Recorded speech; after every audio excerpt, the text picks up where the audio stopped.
Hi everyone, आज की video में हम पढ़ने वाले हैं हेमरेज इन प्रेगनेंसी। हेमरेज का मतलब होता है ब्लीडिंग का होना, खून का आना।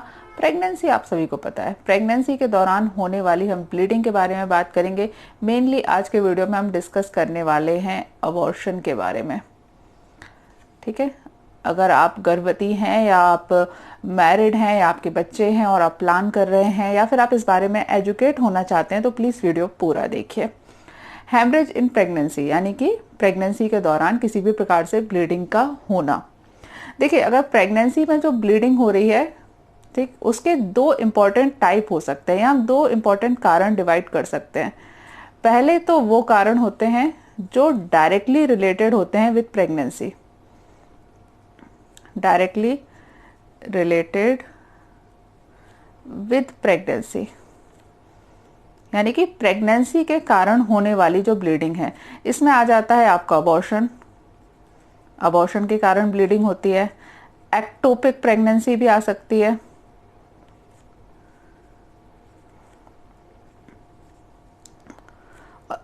और तीसरे कारण आ सकते हैं प्लेसेंटा के कारण, प्लेसेंटल ब्लीडिंग का होना।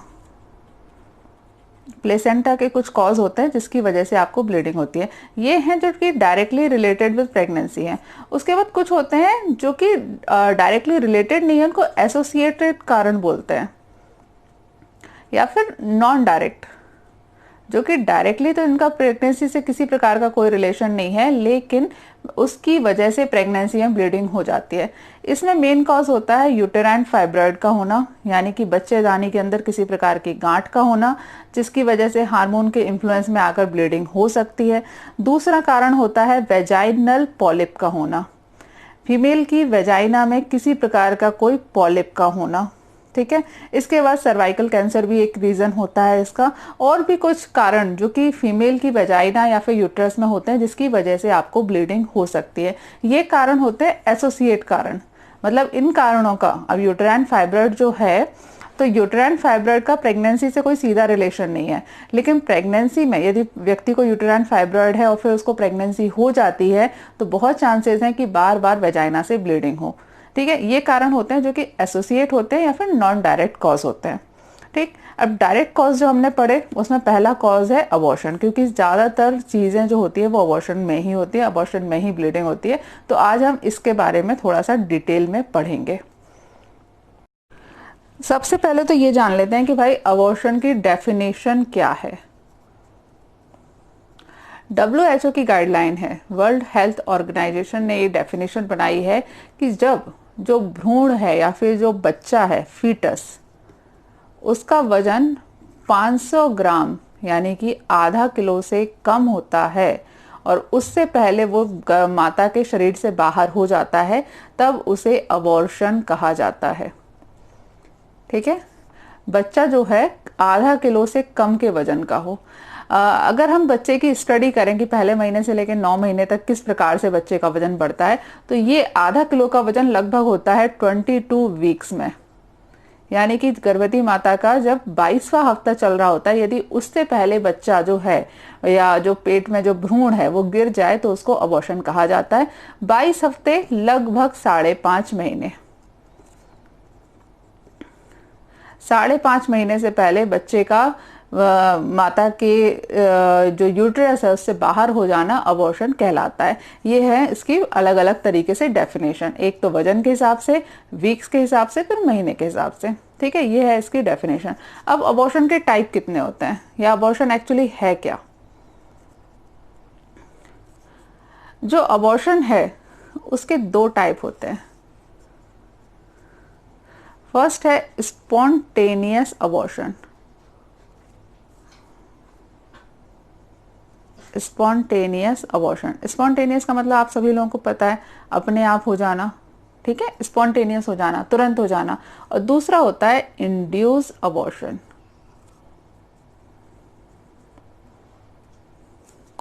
अब ये जो स्पॉन्टेनियस अबॉर्शन हुआ, यानी कि जो अपने आप अबॉर्शन हो गया, इसी को मिसकैरेज भी कहा जाता है। मिस, उसके बाद डैश लगाना नहीं होता, लेकिन मैं जनरली समझाने के लिए लगा रही हूँ। मिस का मतलब होता है कोई भी चीज का गलत हो जाना या नहीं होना, और कैरेज, मिसकैरेज यानी कि अबॉर्शन का हो जाना। जो स्पॉन्टेनियस अबॉर्शन होता है उसी को मिसकैरेज बोलते हैं। इंड्यूस अबॉर्शन एक दूसरी चीज है, यानी कि अबॉर्शन करवाना। अब ये करवाना भी, जो स्पॉन्टेनियस अबॉर्शन हुआ ये भी दो प्रकार से हो सकता है। किसी को हो सकता है सिर्फ एक ही बार हो, ठीक है, अचानक से एक बार किसी कारण से अबॉर्शन हो गया, आइसोलेट। दूसरा हो सकता है रिकरेंट। ये टाइप्स एक्चुअली आप लोगों को समझना ज़्यादा ज़रूरी नहीं है, लेकिन इससे क्या होगा कि आप लोग अपनी खुद की कंडीशन को समझ पाएंगे और उस हिसाब से आप समझ पाएंगे कि आप लोगों के शरीर में क्या हो रहा है, या फिर किसी और व्यक्ति के साथ। क्योंकि प्रेगनेंसी एक ऐसी चीज़ है, वो तो होनी ही है। अगर आप प्रेग्नेंट नहीं हो तो आपकी सिस्टर प्रेग्नेंट होगी, आपकी मदर या परिवार के और जो रिलेटिव होते हैं, फीमेल्स जितने भी रिलेटिव है वो प्रेग्नेंट होंगी, तो कंडीशन तो पता होनी चाहिए।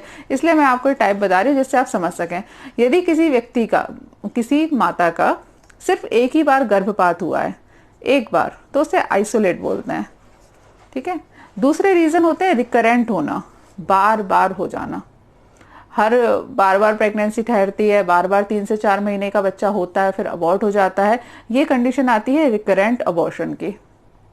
जो इंड्यूस अबॉर्शन है वो भी दो प्रकार से हो सकता है। एक होता है लीगल अबॉर्शन, जो कि कानूनी रूप से मान्य होता है। दूसरा होता है इलीगल। इलीगल के बारे में मैं यहाँ कुछ भी नहीं बताऊंगी, तो कृपया करके यदि आप लोग इस तरीके की जानकारी के लिए आए थे कि कुछ इलीगल अबॉर्शन और कैसे करवाना है, ये सब आप लोगों को पता चल जाएगा, तो आप वीडियो यहीं से स्किप कर दीजिए, वो आपको पता नहीं चलेगा, ठीक है। लीगल अबॉर्शन है, उसको एमटीपी कहा जाता है, medical termination of pregnancy. Illegal है, ये क्रिमिनल ऑफेंस होता है। इसमें आप किसी व्यक्ति का अगर आप अबॉर्शन करवाते हो तो करवाने वाले को, करने वाले को और उसकी मदद करने वाले को, तीनों को ही सजा का प्रावधान है, ठीक है। तो कृपया करके इलीगल अबॉर्शन के चक्कर में मत पड़िए। अब हम बात करते हैं बाकी सारी चीजें जो हमने यहाँ पर पढ़ी हैं। आपको ये जो अबॉर्शन हुए ये किस प्रकार से हुए, उसके हिसाब से इसके फिर से 6 टाइप हो सकते हैं। ये आप लोगों के लिए इंपॉर्टेंट है जानना, ठीक है। ये थोड़ा सा आप ध्यान से सुनिएगा। अभी तक तो सुपरफिशियल वाली गाइडलाइन और ये सारी चीजें पढ़ ली, अब थोड़ा सा ही अच्छे से पढ़िएगा। पहला अबॉर्शन होता है थ्रेटन्ड अबॉर्शन।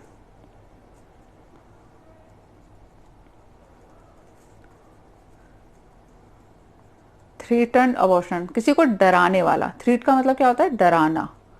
हुआ नहीं है लेकिन डरा रहे हैं, ठीक है। थ्रेटन अबॉर्शन, ये इसका मतलब होता है कि अबॉर्शन की प्रक्रिया स्टार्ट हो चुकी है। बच्चा अभी तक मरा नहीं है, बच्चा अभी तक शरीर से बाहर नहीं निकला है, लेकिन अबॉर्शन की प्रक्रिया स्टार्ट हो चुकी है। यदि थ्रेटन्ड अबॉर्शन है, इस केस में आपको तुरंत जितनी जल्दी हो सके डॉक्टर के असिस्टेंट की ज़रूरत होती है। आपको डॉक्टर की हेल्प चाहिए, आपको मेडिसिन चाहिए, आपको गाइडेंस चाहिए, बहुत सारी चीज़ों की ज़रूरत होती है, ठीक है। मतलब इसमें होता क्या है, आपको हो सकता है 1-2 बूंद ड्रॉप ब्लड दिखाई दे, जिसको स्पॉटिंग कहा जाता है, थोड़ा सा ब्लड दिखाई दे। अगर आप गर्भवती स्त्री हैं और आपको 1-2 महीने हुए हैं और आपको बिना किसी कारण से पेनलेस, विदाउट किसी भी प्रकार के दर्द के 1-2 बूंद ब्लड दिखाई दे रहा है, ठीक है, आप यूरिन करने जाते हो, बाथरूम करने जाते हो और आपने देखा कि थोड़ा सा ब्लड आया, तो प्लीज उसको लाइटली मत लीजिए, वो थ्रेटन्ड अबॉर्शन हो सकता है, ठीक है। यानी कि अबॉर्शन की प्रक्रिया स्टार्ट हो गई हो लेकिन बच्चा अभी तक जिंदा है, ठीक है। ये पहला होता है थ्रेटन्ड अबॉर्शन। दूसरा, यदि आप इस कंडीशन में डॉक्टर के पास नहीं जाते और मेडिसिन नहीं लेते हो, तो दूसरा अबॉर्शन हो जाता है इनअवॉइडेबल अबॉर्शन। इसका मतलब है कि बच्चा खत्म हो चुका है, जो बच्चा है वो ऑलरेडी डेथ हो चुकी है, फीटस डेथ हो चुकी है, जो भ्रूण है आपके शरीर में वो मर चुका है। इस कंडीशन में आपको हैवी ब्लीडिंग होना चालू हो जाएगी, यानी कि काफी ज्यादा ब्लीडिंग होगी। ब्लीडिंग के साथ में आपको क्रैम्प भी काफी आते हैं, यानी कि पेट में दर्द आने लगेंगे, बैकएक होने लगेगा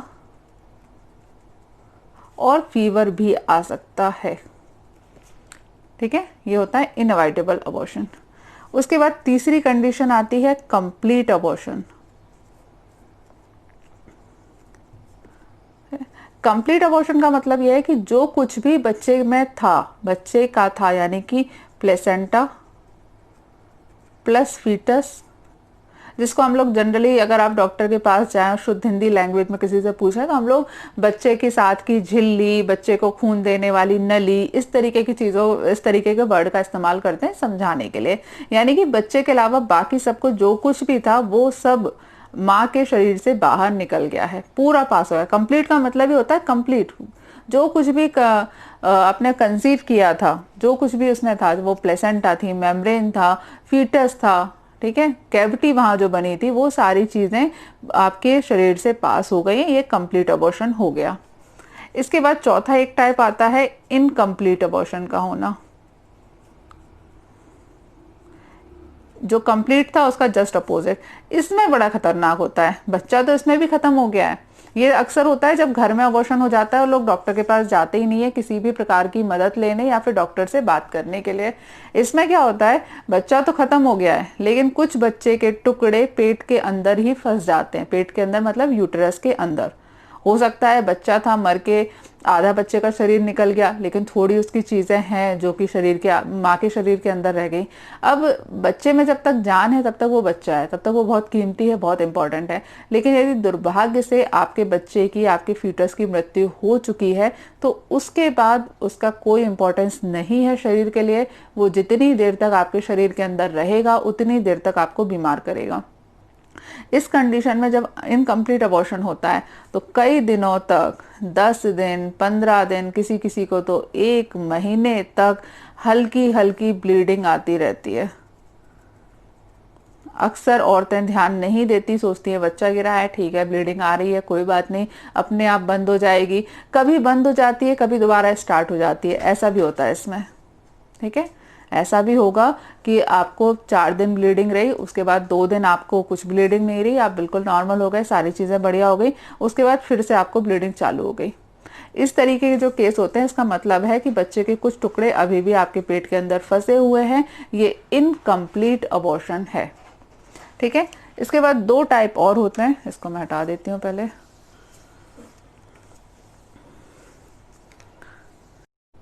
अबॉर्शन का अंतिम 5वां जो टाइप होता है वो होता है मिस्ड अबॉर्शन।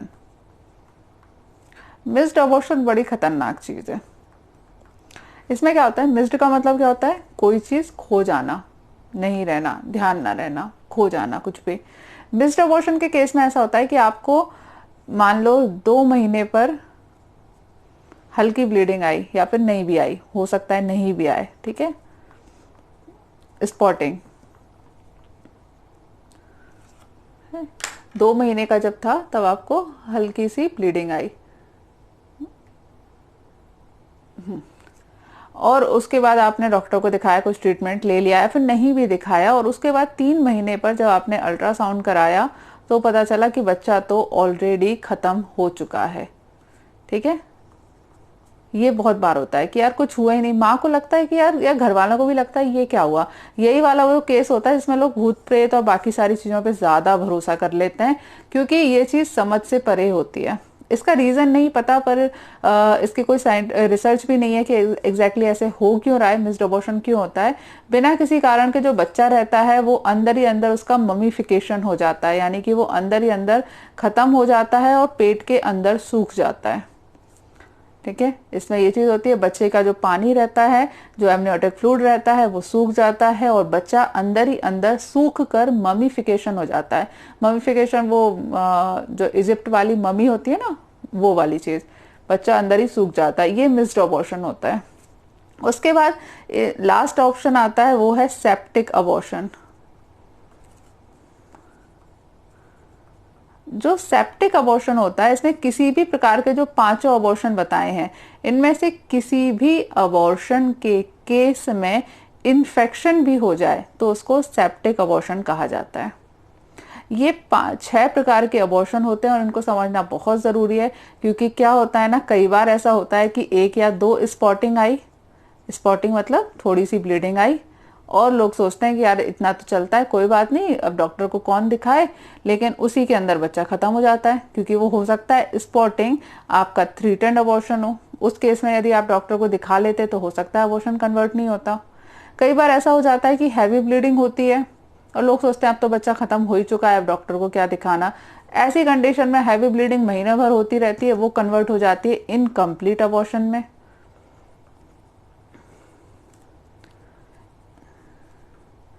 कई बार एक आध तो स्पॉटिंग होके सब कुछ सही हो जाता है और 3 महीने 4 महीने तक आप मन में उम्मीदें पालते रहते हैं कि पेट में बच्चा है, पेट में बच्चा है।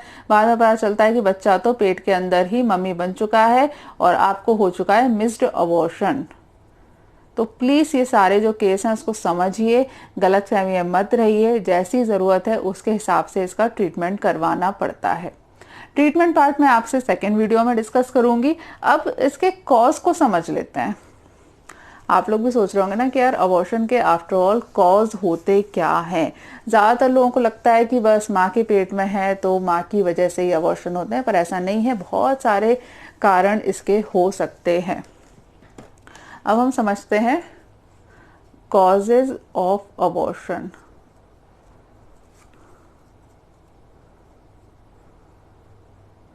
आफ्टर ऑल अबॉर्शन होता क्यों है? देखिए, अबॉर्शन के जो कॉज हैं उसको भी हम 2 पार्ट में डिवाइड कर सकते हैं। पहला पार्ट जो कि 60% से भी ज़्यादा होता है, वो होता है फीटस का रीज़न होना, एबनॉर्मल फीटस होना। एबनॉर्मल फीटस मतलब जो बच्चा है आपके पेट में, उसके अंदर कोई ऐसी खराबी है जिसके कारण उसमें जीवन जीने की क्षमता नहीं है। ये सुनने में बहुत दुखद लगता है, लेकिन एक साइंटिस्ट थे डार्विन, आप लोग शायद जानते होंगे। डार्विन ने एक सिद्धांत दिया था, सर्वाइवल ऑफ द फिटेस्ट, यानी कि जिसमें सहन करने की, जिसमें आगे बढ़ने की क्षमता है, जिसके अंदर योग्यता है, वही प्रकृति द्वारा आगे बढ़ता है। ठीक है, प्रकृति वाले केस में आरक्षण नहीं चलता। अगर आप में प्रतिभा है तो आप आगे निकलोगे, अगर आप में क्षमता है तो आप आगे निकलोगे। ये प्रकृति का सिद्धांत है, डार्विन ने दिया था, सर्वाइवल ऑफ द फिटेस्ट। इसमें क्या होता है कि मान लो जो पेट के अंदर जो बच्चा जन्मा, जो पेट के अंदर जो बच्चा आया, उसमें कोई किसी प्रकार की कोई क्रोमोसोमल डिसऑर्डर है। हमने लास्ट जो RH वाला वीडियो देखा था उसमें हमने देखा था कि हमारे शरीर में, ह्यूमंस में 22 plus X and Y chromosome होते हैं। अब मान लो आपके अंदर जो पेट में बच्चा है उसके अंदर 21 प्लस XY है, तो ये बच्चा अपने आप खत्म हो जाएगा, अबॉर्शन में कन्वर्ट हो जाएगा। कभी कभी ऐसा होता है 22 प्लस XXY है, यानी कि जो फीमेल क्रोमोसोम है वो ज़्यादा है, तो ये बच्चा भी अबॉर्शन में कन्वर्ट हो जाएगा। कभी हो सकता है उसके अंदर क्रोमोसोम ना हो, 20 प्लस XY है, 2 क्रोमोसोम एब्सेंट ही है, तो ये बच्चा भी अबॉर्शन हो जाएगा। इस प्रकार से जब बच्चा जो है उसके अंदर जीवन जीने की क्षमता नहीं होती है, तो प्रकृति के सिद्धांत के अनुसार वो अबॉर्शन में कन्वर्ट हो जाता है। लेकिन इसके एक्सेप्शन भी होते हैं, और इसी के एक्सेप्शन हम समाज में देखते हैं। कई बार जो डाउन सिंड्रोम के पेशेंट होते हैं, जो ट्रांसजेंडर होते हैं, या फिर जो क्लेनेन-फैक्टर एक सिंड्रोम होता है उसके पेशेंट होते हैं, कई क्रोमोसोमल डिसऑर्डर के होते हैं, जो कि कई बार एक्सेप्शन के रूप में आके बढ़ जाते हैं, उनकी डिलीवरी भी नॉर्मल होती है। ठीक है, लेकिन एक चीज समझिए, यदि आपको अबॉर्शन हुआ है तो आपको बहुत ज्यादा दुखी होने की जरूरत नहीं है। 60% टाइम पर, 60% टाइम पर जो बच्चा है उसके अंदर जीवन जीने की क्षमता नहीं है, उसी बच्चे में किसी प्रकार की कोई खराबी है। ठीक है, प्लीज इसको लेके थोड़ा सा अवेयर रहिए। ठीक, बाकी रिमेनिंग जो 40% कॉज हैं वो होते हैं पेरेंटल कॉज। पेरेंटल इसलिए बोल रही हूँ क्योंकि कई लोगों को लगेगा कि सिर्फ माँ की गलती होती है, माँ की नहीं होती, माता और पिता दोनों इसमें पूर्ण रूप से जिम्मेदार होते हैं। पेरेंटल कॉज, पेरेंटल कॉज जो है उसमें भी सबसे इम्पोर्टेंट और सबसे बड़ा कॉज जो है वो है लो प्रोजेस्टेरॉन। प्रोजेस्टेरॉन एक हार्मोन होता है जो कि प्रेगनेंसी को 9 महीने तक बनाए रखने के लिए जिम्मेदार होता है। कभी कभी महिला के अंदर प्रोजेस्टेरॉन हार्मोन की कमी हो जाती है। प्रोजेस्टेरॉन हार्मोन की जो कमी होती है इसको कार्पस ल्यूटियम का डिफेक्ट बोलते हैं, ल्यूटियल फेज डिफेक्ट।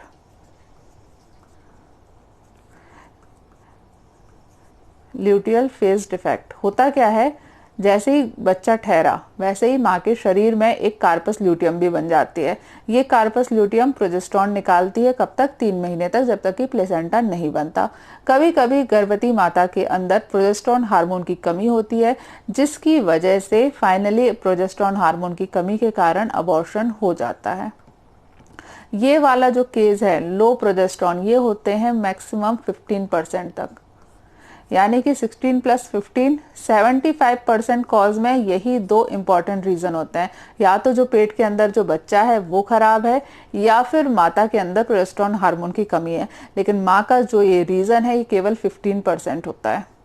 ठीक है, ये 2 होते हैं सबसे इम्पॉर्टेंट कॉज। इसको अच्छे से समझ लीजिए, अपने आप को मत कोसिए, डॉक्टर को मत कोसिए, और बाकी सारे दोष देना कि यार कुछ गरम खा लिया था इसलिए बच्चा गिर गया, कुछ वजन उठा लिया था इसलिए बच्चा गिर गया, ये सब बहुत ही रेयर कॉज होते हैं। 75% टाइम पर ये कॉज होते हैं। ठीक है, इसके बाद 75% ही हो गया। उसके बाद एक कॉज है जो मदर का होता है, दिख रहा है आपको यहाँ पे, ठीक है, ये होता है यूटेराइन मेलफॉर्मेशन।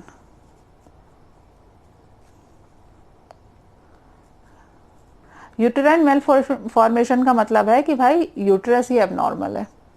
कई बार क्या होता है, जैसे मान लो ये यूटेरस है, ऐसा गोल गोल ये यूटेरस है, अब मान लो यहाँ पर बीच में कोई एबनॉर्मल ग्रोथ है ये, तो ये यूट्रस ऐसे में प्रेगनेंसी कंसीव करना, उसको 9 महीने तक होल्ड करना मुश्किल हो जाएगा। कई बार यूट्रस का जो शेप है ऐसा भी हो सकता है। ठीक है, ये जो ऊपर वाला हिस्सा है ये दबा हुआ रहे, इसको बाइकॉर्नुएट यूट्रस बोलते हैं। इस प्रकार की कंडीशन में जब यूट्रस प्रॉपर तरीके से नहीं बना होता है तब भी कई बार अबॉर्शन हो सकते हैं। लेकिन ये वाले जो कॉज होते हैं ये काफ़ी कम होते हैं। 5% ऐसे कॉज होते हैं कि यूट्रस में किसी प्रकार की एबनॉर्मलिटी हो। क्यों? क्योंकि जैसे ही बच्चा यहाँ पर ग्रोथ करेगा, यूट्रस का साइज ऑटोमेटिकली बढ़ना चालू होता है। जब यूट्रस का साइज बढ़ता है तो वहाँ पर अपने आप, यदि किसी प्रकार की साइज में कोई प्रॉब्लम है तो ग्रोथ होने की वजह से वो अपने आप नॉर्मल हो जाती है। इसके बाद और कुछ रीजन होते हैं।